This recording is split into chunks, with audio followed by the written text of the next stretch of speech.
Welcome to my channel, Spooky Stories. Walking through Devon's old estates and forests, I couldn't shake the feeling I wasn't alone. Every creak, every whisper, every shadow felt personal. It made my skin prickle and my heart race. Some places are beautiful and terrifying. Here are 11 haunted spots in Devon that made me question what's real and what's not. If these haunted stories gave you chills, hit like and subscribe so you don't miss the next terrifying adventure. 1. Boringdon Hall Hotel, Plymouth. I stayed at Boringdon Hall Hotel last winter. Honestly, I wasn't looking for anything paranormal. I booked it because of its old architecture and quiet location, far from the noise of Plymouth. But the moment I stepped inside, the place felt different. Not scary, just heavy, like the walls had seen too much. My room was on the first floor, facing a long corridor. The hallway smelled old and wooden. Every step I took made the floor creak. I didn't think much of it. Old buildings do that. Then, around midnight, it happened. I wasn't asleep yet. I was scrolling on my phone when I heard footsteps right outside my door. Slow, steady, clear. I assumed someone was heading to their room, but when the steps reached my door, they stopped. No moving away, no other door opening, just silence. I got up, opened the door, checked the hallway. Empty. Completely still. That kind of stillness only happens in very old places, where sound doesn't travel right. The second incident was early morning. Around 5 a.m., I woke to a soft voice, almost like humming. It felt close, like someone was standing near my door. I thought it was housekeeping, but it was too early, and when I listened carefully, it stopped, instantly, almost like the person realized I was awake. I didn't feel threatened, but my stomach tightened.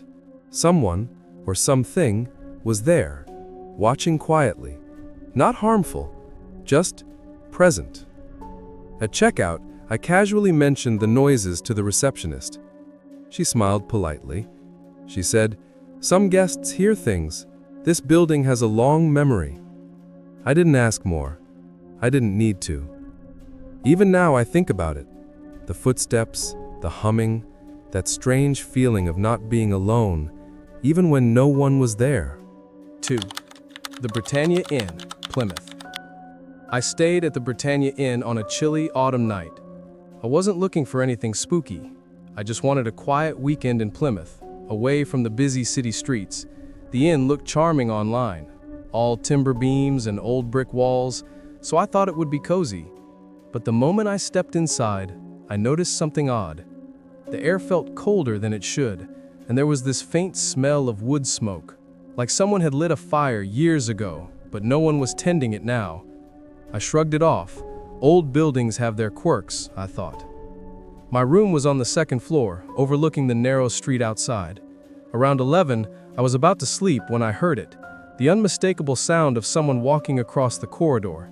Heavy, deliberate footsteps. At first I assumed it was another guest, but then I realized the footsteps were stopping outside my door. Slow, measured. And then, nothing. Just silence. My heart started to race. I held my breath, listened carefully, and when nothing happened for a long moment, I peeked through the keyhole. No one. The corridor was empty. I tried to calm myself and went back to bed, but just when I thought the night was over, I heard it again. This time, a faint whisper. It was unintelligible, like someone speaking softly from another time. My stomach tightened. I wanted to leave the room, but I was too frozen to move. By the early hours of the morning, I was awake, listening to every creak and groan of the old inn. I could swear I felt a presence at the foot of my bed, watching, patient, but not threatening. It wasn't frightening, it was unsettling, in a way I couldn't explain. When I checked out, I mentioned the noises to the receptionist casually. She didn't look surprised. She just smiled and said, "The inn has been here for centuries. Guests sometimes hear footsteps or whispers. It's part of its history." I left that morning feeling uneasy, but strangely intrigued. Whatever I experienced at the Britannia Inn felt real. The footsteps, the whispers, the cold presence, they stayed with me. And even now, when I think back, I feel that same eerie awareness, as if the inn's walls remembered me, long after I'd gone. 3. Buckland Abbey. I visited Buckland Abbey on a foggy morning last spring. I wasn't expecting anything unusual. I just wanted to explore the old estate and learn about its history. The Abbey is stunning. Ancient stone walls, sprawling gardens, and a feeling of centuries pressing down in the air. But from the moment I stepped inside, I noticed something strange. The main hall was quiet, almost too quiet. My footsteps echoed unnaturally against the stone floors. I tried to focus on the artwork and the old furniture, but there was a heaviness in the air, like the building itself was watching me. I shook it off as my imagination and continued exploring. I decided to check out one of the upstairs rooms. The wooden stairs creaked under my weight, and when I reached the landing, I thought I heard a soft whisper. At first I thought it was the wind moving through the windows, but it sounded too deliberate. It was like someone calling my name, softly, just enough for me to notice. Later I wandered into the library. The room was lined with old books, their spines dusty and cracked. As I was reading an information plaque, I felt a sudden chill on the back of my neck. I turned quickly, expecting maybe a visitor or a staff member, but the room was empty. The kind of cold that makes your skin prickle, different from normal weather. I spent the next hour walking the Abbey grounds trying to convince myself I was imagining things. But every time I stopped to admire the gardens or take a photo, I felt it again, like someone was there with me, silent, observing, not threatening, but undeniably present. When I returned to the main hall to leave, I saw the receptionist and casually mentioned the strange sensations I had felt. She smiled knowingly. Buckland has a long history. Some guests feel the Abbey differently. It remembers. I left the Abbey with a strange mix of awe and unease. The whispers, the cold presence, the feeling of being watched, they stayed with me long after I walked through the gates. Buckland Abbey isn't just a place you visit, it's a place that notices you, and sometimes it lets you know you're not entirely alone. 4. Saltram House, Plymouth. I visited Saltram House one chilly afternoon, expecting a quiet tour of an old National Trust property. I love historic houses, and Saltram seemed perfect. Grand rooms, polished wood, and a sense of elegance frozen in time. But almost immediately, I noticed a strange stillness. It wasn't the peaceful quiet I'd imagined. It felt heavier, like the house carried memories it hadn't fully let go of. I was exploring one of the upstairs galleries when I first noticed it, a faint movement from the corner of my eye. I turned quickly, expecting perhaps another visitor, but the hallway was empty. My heart started to race, not out of fear exactly, but from the sudden awareness that I wasn't entirely alone. Later, I wandered into one of the guest bedrooms. The air felt colder here. I couldn't explain it, but it was like stepping into a different layer of time. I sat on the edge of the bed to rest, and for a moment, I thought I heard soft footsteps approaching. I froze, waiting, but no one appeared. As I explored the corridors, I noticed small things, doors slightly ajar that I was certain I had closed, the faint scent of lavender in rooms that clearly weren't used, and shadows that seemed just a little too deliberate. I told myself it was my imagination, that old houses have sounds and smells that play tricks on your mind. Then, near the main staircase, I experienced something I can't explain. I felt a presence behind me, not threatening, but undeniably there. I turned slowly, half expecting someone to be standing there, but the hallway was empty. My chest tightened. The feeling was insistent, like the house was gently reminding me of its history, of the lives that had passed through it. When I left Saltram House, I mentioned the odd sensations to one of the staff. She smiled knowingly and said, "Many guests feel it. Saltram has a long memory, and sometimes it lets you know you're not alone." Even now I think about that visit. The cold corridors, the subtle movements, the sense of presence. They linger in my memory. Saltram House isn't just the beautiful historic building. It's a place that carries echoes of the past, whispers of lives once lived, and sometimes it allows you to feel them. 5. Crazywell Pool, Dartmoor National Park. I went to Crazywell Pool on Dartmoor one late afternoon. I'd heard the stories, how the water had claimed lives, how strange voices sometimes echoed across the moor, but I didn't expect to feel anything unusual. I was just there for a hike, the fog rolling over the moorlands, the wind whispering through the grasses. The pool itself looked normal at first. Dark, still water, almost perfectly round, surrounded by moss-covered rocks. But as I approached the edge, I noticed a chill in the air, sharper than the wind could explain. It wasn't threatening, just heavy, like the place itself was watching me. I stood there, looking into the water, when I thought I heard someone calling my name softly. I froze. The moor was empty, only the wind and distant birds. But the whisper was clear. I looked around, my heart beating faster, expecting someone to step out from behind the rocks. No one.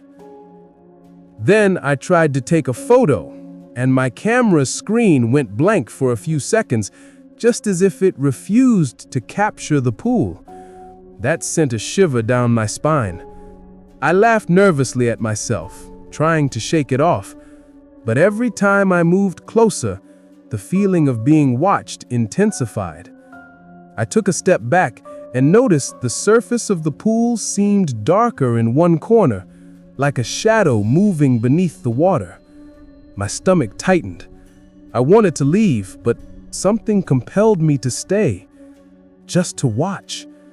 The air was so still, so quiet, yet charged with a presence I couldn't explain. As the sun dipped lower, the fog thickened, and I decided it was time to go. But as I walked away, I couldn't shake the feeling that the pool was following me with its gaze. It was as if the voices, the chill, and the darkness had marked me as a witness to its history. Even now, I think about that pool. The dark water, the whispering voice, and the heavy, watching presence. Crazywell Pool isn't just a scenic spot on Dartmoor. It's a place that holds memories of the past, tragedies, and stories that sometimes make themselves known to those who dare to visit. 6. The Treasury Cafe Bar, Plymouth. I first went to the Treasury Cafe Bar on a rainy evening, just looking for a quiet place to grab a coffee and unwind. The building looked historic from the outside, with old stone walls and large weathered windows. Inside, it was warm and inviting. Soft lights, polished wood, and the faint aroma of coffee and pastries. I thought it would be a perfectly normal night. I found a table near the corner, away from other customers, and opened my laptop to catch up on some work. Everything seemed ordinary until I noticed a strange chill near my table. Not from the weather outside, but the air itself. It was subtle, almost like someone had walked past, but there was no one there. Then I heard it, a faint creaking behind me, like footsteps on the wooden floor. I looked up, expecting a waiter or a late customer, but the area was empty. My stomach tightened. I laughed nervously to myself, telling myself old buildings make noises. But this didn't feel like a normal noise. As I sipped my coffee, I caught movement in the corner of my eye. A shadow, fleeting, as if someone had passed behind one of the walls. I turned quickly. Again, nothing, no one, just the low hum of the cafe and the rain tapping against the windows. Later, when the place had quieted down, I heard it again. Soft whispers. I couldn't make out the words, just a murmur that seemed to come from the far end of the room. My hands tightened around my cup. I tried to focus on my work, but the whispers continued, rising and falling, like someone was moving around silently. By the time I left, I felt a strange mix of curiosity and unease. At the door, I mentioned the odd noises to the bartender. She smiled knowingly and said, "Some guests hear things. This place has a long history, and it remembers." Even now, thinking about that night sends a shiver through me. The footsteps that weren't there, the fleeting shadow, the soft whispers, they felt real. The Treasury Cafe Bar isn't just a cozy spot for coffee. It's a place where the past lingers, quietly reminding you that history can sometimes be felt, not just seen. 7. Mary Newman's Cottage, Saltash. I visited Mary Newman's cottage on a quiet morning in Saltash, expecting a peaceful glimpse into history. The cottage looked charming from the outside, whitewashed walls, a small garden, and old wooden shutters. I love historic homes, so I thought it would be a simple, relaxing visit. From the moment I stepped inside, though, the atmosphere felt different. The air was thick, slightly musty, carrying the faint scent of old wood and herbs. It wasn't unpleasant, but it made me feel like the walls had absorbed centuries of life. I walked slowly, exploring the small rooms, reading the plaques about the Newman family and the cottage's history. Then, as I entered the main living area, I noticed something odd. I felt a sudden chill on my neck, like someone had walked past me. I looked quickly, but the room was empty. I tried to brush it off, thinking it was just the cold morning air sneaking in through the old windows. As I explored further, I began hearing soft noises, footsteps, almost like someone was pacing quietly upstairs. I froze. The cottage was small, and I knew there was no one else there. The sound stopped whenever I paused, but as soon as I moved, it started again. My heart was racing and my hands were cold. Later, while sitting on a small wooden bench in the kitchen, I felt the unmistakable sensation of being watched. It wasn't threatening, but it was insistent. I could feel a presence, as if someone from the past was quietly observing me, making sure I respected the place. When I left, I mentioned the odd noises to the caretaker. She smiled knowingly and said, "Some guests hear things. This place has a long history, and Mary Newman's spirit is said to linger. She's gentle, but she notices." Even now, I think about that visit. The cold air, the footsteps, the sense of someone watching. It all felt real. Mary Newman's cottage isn't just a historic home. It's a place where the past lives on quietly, and sometimes, if you're sensitive enough, you can feel the presence of someone who once called it home. 8. Barry Pomeroy Castle, Totnes. I visited Barry Pomeroy Castle on a foggy afternoon, expecting a typical castle tour. I love old ruins, and this one promised breathtaking views over Totnes. But from the moment I walked through the main archway, the air felt different, heavier, colder, as if the castle itself was aware of my presence. I wandered through the ruins, stepping carefully over uneven stones. The walls were impressive, but there was an eerie stillness. No birds, no wind in the trees, just the quiet echo of my own footsteps. It was the kind of silence that makes your skin prickle. As I explored one of the upper rooms, I thought I heard a soft whisper. I froze. It sounded like someone was calling my name from behind the stone walls. I turned quickly, expecting another visitor. Nothing. The room was empty. My stomach tightened. Later, while taking photos in the castle's courtyard, I noticed movement in the corner of my eye. A shadow, fleeting, as if someone had passed behind one of the walls. I turned. Again, nothing, no one. I decided to climb the stairs to the battlements. As I reached the top, the fog thickened and a sudden chill swept over me. The kind of cold that makes your breath catch in your chest. I felt as if someone was standing right behind me. I spun around, but the ruins were empty. I spent the next hour exploring cautiously. Every so often, I would hear faint footsteps echoing from hallways that led nowhere, or soft murmurs that vanished as soon as I tried to focus on them. I couldn't explain it, but I knew I wasn't imagining the presence. When I finally left, I mentioned the experience to a local guide. He nodded knowingly and said, "Barry Pomeroy has a long history. Guests often feel the spirits of the castle, particularly the Blue Lady and White Lady. They are said to wander here, quietly observing. Even now, thinking about that day sends a shiver through me.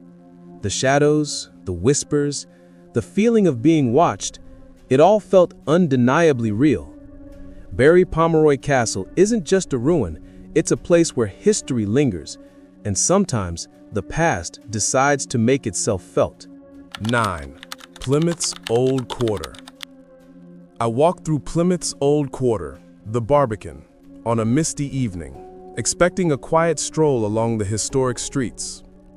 The narrow cobbled lanes and old timbered buildings were beautiful, but there was something about the place that felt alive in a way I hadn't expected. As I wandered, I noticed the streets were unusually quiet for that time of day. Even the usual hum of distant traffic seemed muted. The buildings cast long shadows in the dim streetlights, and every so often I felt a shiver run down my spine, as if unseen eyes were following me. I turned down one of the narrower alleyways, drawn by the atmosphere. The walls were so close together that it felt like stepping into another century. Suddenly, I heard the sound of footsteps behind me, quick, soft, deliberate. I spun around, but no one was there. The alley was empty, and the echo of my own footsteps was all I could hear. A few minutes later, I passed by an old tavern. From inside, I thought I heard faint laughter, soft whispers, like a conversation in another language. I pressed my ear to the door, curious and nervous, but when I looked through the window, there was no one inside, just the dim glow of candles on the tables. As I continued walking, I noticed shadows moving at the edges of my vision. Not people, just flickers of movement that vanished when I tried to focus on them. The air felt heavier, colder, like the streets themselves carried the weight of the past. I realized then that I wasn't just walking through a historic district, I was walking through centuries of history, and it was noticing me. By the time I left the Barbican, my heart was still racing. I mentioned the strange sensations to a local shopkeeper. She smiled knowingly and said, "These streets remember. Many visitors feel the footsteps and whispers from long ago. You're not imagining it." Even now, I think about that night. The footsteps, the whispers, the cold brush of air that seemed to follow me. It all felt real. Plymouth's Old Quarter isn't just a place to see old buildings. It's a place where the past lingers, quietly walking beside you, and sometimes it makes itself felt. 10. Rougemont Castle, Exeter. I visited Rougemont Castle in Exeter one late afternoon, expecting a simple walk through history. The castle sits right in the city center, surrounded by modern streets, but inside its walls, time feels different. The ancient stone and worn battlements carry a weight you can almost feel. As I entered the main courtyard, I noticed the air felt unusually cold for that time of year. My footsteps echoed unnaturally against the stone, and I realized that every sound seemed sharper, like the castle was amplifying even the smallest noise. I wandered toward the old prison area, curious about the stories I had read. The walls were dark and narrow, and as I walked, I thought I heard a low groan echoing from somewhere above me. I paused, my heart skipping a beat, and listened. The groan stopped as suddenly as it had started. I shook my head, trying to convince myself it was just the wind through the stones. As I continued exploring, I felt a sudden chill behind me, like someone had brushed past. I turned quickly, expecting a fellow visitor, but the corridor was empty. My stomach tightened. The sensation wasn't frightening, but it was persistent, an undeniable feeling of being observed. Later, I climbed the steps to the battlements. From there, the view of Exeter was stunning, but the wind seemed to carry whispers from the castle itself. Soft, unintelligible murmurs just at the edge of hearing. I froze, straining to listen, but no one was there. Just the stones, the wind, and the feeling that the castle remembered every soul who had ever walked its halls. When I finally left, I mentioned the odd sensations to the staff. They smiled knowingly and said, "Many visitors feel the history here. Sometimes it's almost like the castle watches you. It's been standing for centuries, and it has its memories." Even now, thinking back, I can feel it. The cold air in the corridors, the soft groan, the sense of being quietly observed. Rougemont Castle isn't just a historic landmark. It's a place where history lives, sometimes in ways you can't see, but you can certainly feel it. 11. HMNB Davenport. I visited HMNB Davenport on a quiet afternoon, expecting a normal tour of one of the largest naval bases in the UK. The history of the place fascinated me. The ships, the docks, the stories of sailors who had served here for decades. But as soon as I stepped inside some of the older buildings, the atmosphere changed.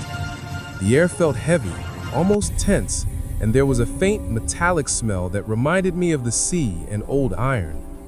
I was exploring one of the empty corridors when I first noticed it, a sudden drop in temperature that made my breath visible even though it wasn't cold outside. I paused, looking around, but no one was there. A little later, I heard footsteps echoing behind me, slow, deliberate on the metal floor. I assumed it was another visitor or a staff member, but when I turned the corner, the hallway was completely empty. My heart started racing. The sound had been so distinct, so real. I continued exploring, passing old offices and storage rooms. Occasionally, I thought I caught glimpses of movement, shadows at the edge of my vision that disappeared when I turned to look. I felt watched, not in a threatening way, but in a way that made my skin prickle. The strangest part came near an abandoned dock section. I heard a faint voice calling, almost like a sailor from another era. I froze, listening, but it stopped as quickly as it started. The silence afterward was so heavy that it made the hairs on my arms stand on end. When I finally left, I mentioned the sensations to one of the staff casually. She smiled knowingly and said, "HMNB Davenport has a long history. Some people feel the presence of sailors from the past. It's part of the place." Even now, thinking back to that visit sends chills down my spine. The cold air, the echoing footsteps, the fleeting shadows, it all felt undeniably real. HMNB Davenport isn't just a naval base. It's a place where history lingers, where the echoes of those who served are still quietly present, watching, and sometimes letting you know you're not alone. That's it for our journey through Devon's most haunted places. From ancient ruins to eerie houses, each location has its own story, and it's impossible not to feel their presence. If these tales gave you chills or made your heart race, make sure to hit like and subscribe for more spine-tingling adventures. Comment below and tell me which haunted place you'd dare to visit. Thanks for watching, and remember, the past is never really gone.